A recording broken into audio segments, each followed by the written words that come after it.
What's good? What's good? So in this video, I just want to talk about eye contact on semen retention. I'm opening the gate, guys. On semen retention and woman attraction, right? Because it goes hand in hand. So with eye contact, right? I stopped being the kid who looks left, right the whole time, head on a swivel the whole time. That doesn't look good, firstly, and secondly, there's no need for that. Like, your surroundings don't change that quickly, bro. Well, that obviously does depend on where you are, but on average, on average, that's not how it works. So I no longer look at chicks unless she chooses on me first. And you can tell a chick choosing by her looking at you. Hence, they go hand in hand. Chicks like have this inherent knowing of their self-worth the majority of the time. And I say that in the sense that, look, notice how like they just as men have sexual urges but don't act on them, you know? Okay, granted it's in their nature to be passive and ours to be active, hence we act on them a lot more. But what I'm saying is just that they also have these urges, but they keep themselves controlled and disciplined and don't act out of thirst as often as men do. So we have to fight a lot harder to make sure that we don't fall victim to our nature, which is being a man of action. You feel me? So ground to be a man of action for the right things, like your goals, your purpose. But make sure that when it comes to things that are possibly distractions, you don't fuck around and get distracted, you know, by these worldly things, shiny objects, fat asses type level. So yeah, what I do is I legitimately keep my head straight. I will take the odd look to the left or right to keep track of my surroundings, right, and make sure that I'm safe and I'm in a location that I can harm us, in a location that I can protect myself. So I definitely don't look at chicks, even if she's gorgeous, beautiful, with a beautiful body on the other side of the road or whatever. If she's walking by, I might take a last minute glance, but without moving my head, you know? Because yeah, you know, you're allowed to appreciate beauty, bro. You're allowed to appreciate beauty. So I might take the odd look, if you know what I mean. But when it comes to me actually like staring at her and like my whole neck is like staring at now, you know, like the most I look is a 1 second look. It's all I need. And yeah, you don't need to gas her up any more than that. Plus, value yourself. Have self-worth to realize that any woman, any lady to be in your life, you know, should be grateful, and they have to like earn it, you know, by choosing, you know, by choosing you and you obliging, you know, to her choosing you. You feel me? Because it's a two-way road. Just because she chooses doesn't mean you have to accept, right? Especially when you level up, you'll notice, especially on semen retention. I was getting choosing for off of semen retention too, by girls I just didn't like. But on semen retention, it's gonna be okay. I'd say before semen retention, I was getting choosing signals from some girls that I like too, but the percentages was probably like 5% of the girls that I liked were choosing on me. Now that I'm on semen retention, it's like up to 30% of all the chicks that choose on me. About 30%, I'm like, she can get it too though, which is a lot better in my opinion. And by 30%, I could be wrong, could be a lot higher than that too, but to be fair, I'd say 30%. So my point with this is that your eyes hold power. Like, hence, if you look at someone for a while, even if they're not looking in your direction, they might just turn around and look straight to you because they felt something. Because you're sending something, you're sending energy. Like those Superman movies, bro. They're not far-fetched, fam. You know they're not. You know we are those superheroes they're talking about, they're writing about in those comics. You feel me? So I'm letting you know, man, that like you just should really value your sexual energy and whatever you focus on. Whatever you focus on like grows, right? So mind your attention, mind where you put your attention, and wherever your eyes are, that's where your attention is. And you should definitely look into being present at all times. That helps you perform well, and also like remember, and like not just remember, but be able to be fully engaged and offer the best that you can, to whoever you're having a conversation with, or even if you're just being alone and like you're focusing on work. Being present like just helps you hit those levels, your highest levels. So when it comes to eye contact and woman attraction, the link there is that's how they choose most of the time. And by most of the time, I mean most women. Like most women, I'm gonna walk up to you and say, you like, can I work out with you? Or you so sexy? Or I like how you look. Nah, what they're gonna do is if they're in a group, they walk past you and they might make a joke. What I experienced with like the young ones, like the 19, 20-year-old party goers, they'll just start dancing. I remember working out in a park just by my house, and they'd start dancing. Like they walk such a long distance to walk right by the piece of equipment I was working on, and they just started dancing, and I was like, what the fuck? Choosing.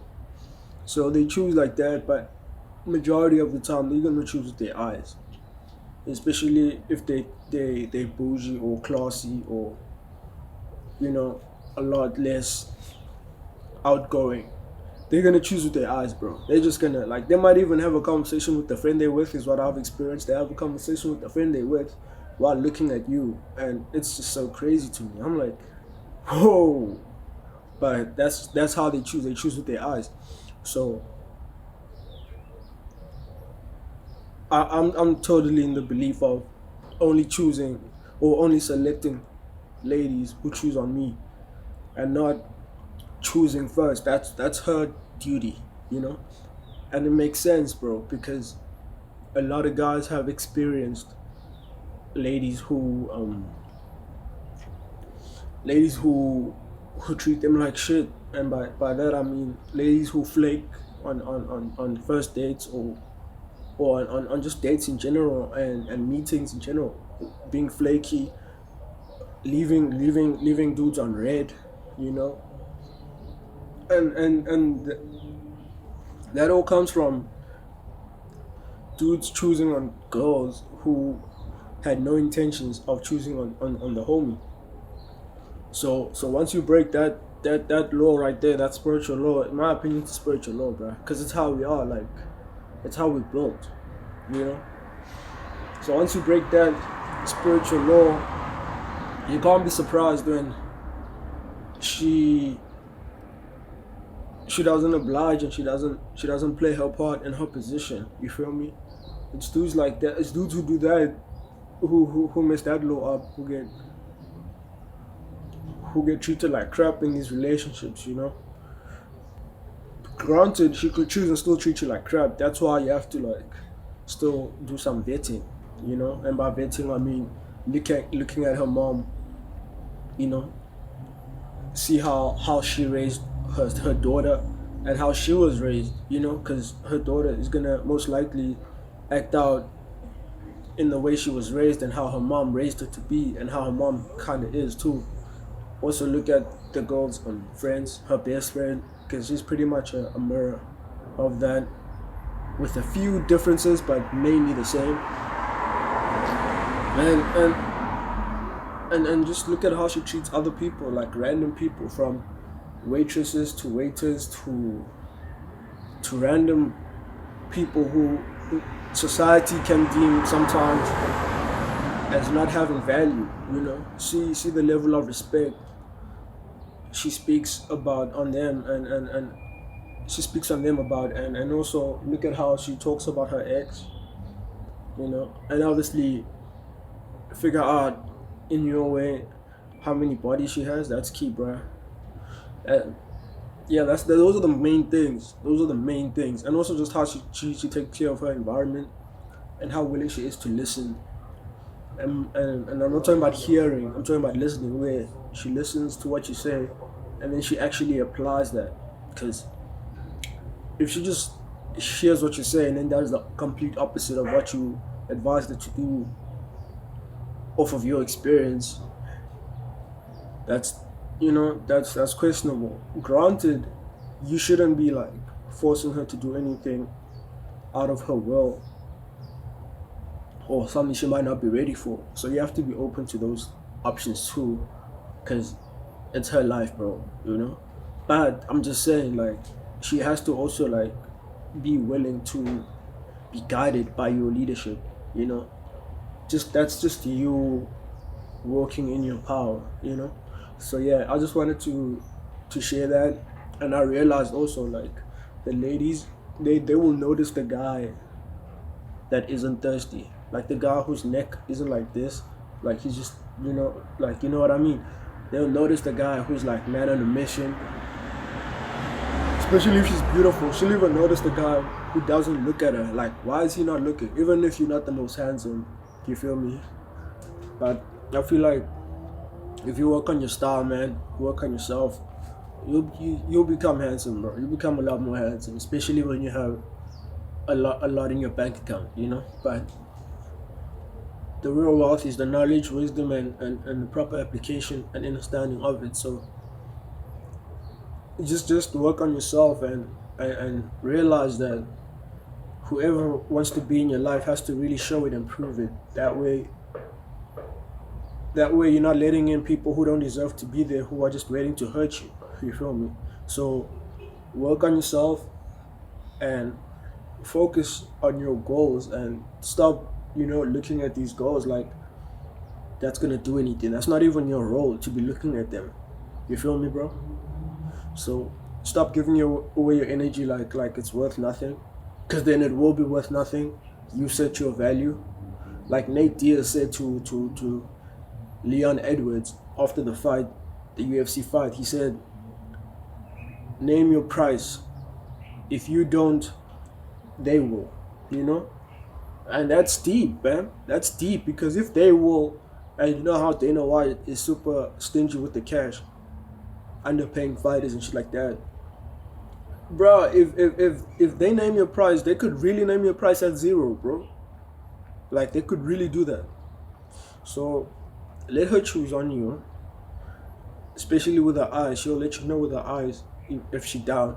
And then once she is, befriend her, and start the vetting process. That way, you don't just let any psycho bitch in your life. You let someone who like has passed tests and has proven herself. That way, she has something to lose.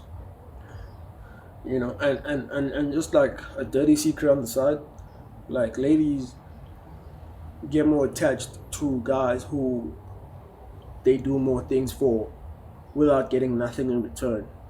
Do you get me? It's the same as guys, actually. That's why when guys buy a girl a drink at the bar, and then the girl drinks that and then wants nothing to do with the guy, later on, homie gets really upset, because he feels like he's invested in her by buying that drink, and naturally, homie wants a return on investment. Do you get me? So that's a real thing that really happens, and what you have to do is just be aware of the fact that you don't have to like just lower your value, bro. It's like set your price, and when you set it as high as you fucking can. Set it as high as you fucking can. But now the key is live in that, like don't overvalue yourself. Like value yourself, but then live in that, and actually how do I put it? Actually be worth that, you know? actually be worth that. And even if you're not initially, that's the beauty of life. Like you have every day is an opportunity to rise up and be that. For example, today is what current society says is my birthday, right? 2nd of May. But for me, like I keep telling people, like they keep pushing me on Facebook and shit like that. But yo, happy birthday and all this other shit. I'm like, yo, don't wish me happy birthday. Every day is my birthday. I celebrate every day because like the present moment is a present, it's a gift.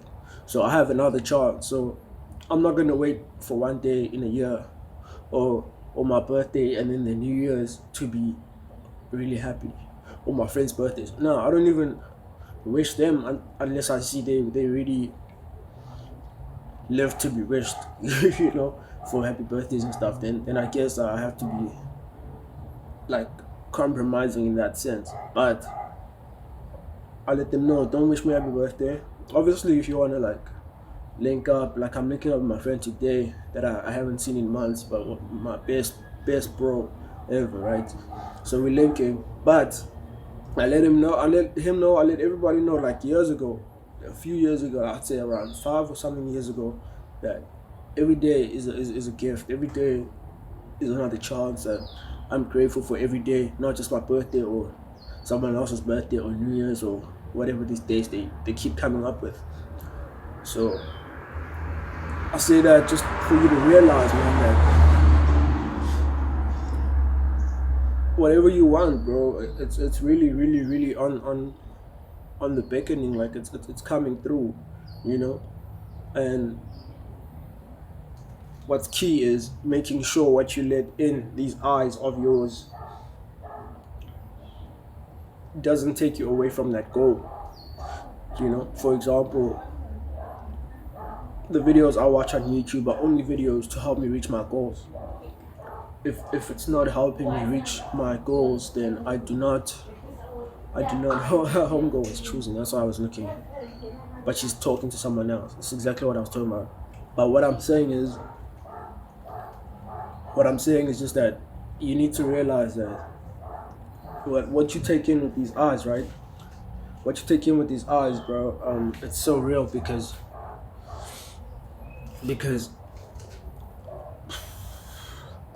you actually have dreams that like link with what you took in, what you saw during the day, especially during the night. Like, that's why I'm against watching horror movies before you sleep. Like, I'm against horrors in general.